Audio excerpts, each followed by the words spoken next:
Þú ert á viðskipta- og frumkvöðlabraut. Ertu á henni til þess að stofna þetta í fyrirtæki?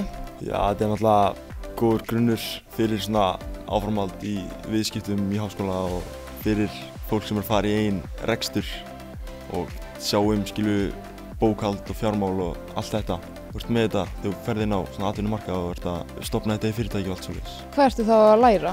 Þetta er náttúrulega hagfræðin og markaðsfræðin, síðan nóga stærðfræði í þessu.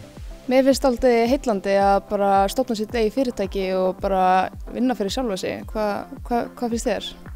Það er náttúrulega ákveðið frelsi að vera bara sinn eigin yfirmaður og stjórna sínu eigin fyrirtæki og það er náttúrulega eitthvað sem við erum að læra hérna. Að stjórna með fjármál og allt svoleiðis. Síðan náttúrulega, já, að maður stofna fyrirtæki hérna í nýsköpuna áfanganum. Förum við í smáralindina og gerum okkar eigin í svona keppni. Ertu í einhverju nefnd? Já, ég er hérna bara nefndinni sem er vídeónefndin. Við gerum árshátíðar vídeóið og síðan eitthvað bara svona flip myndbönd og við erum stundum með bara eitthvað bingo í matsalunum og svona stemmingu.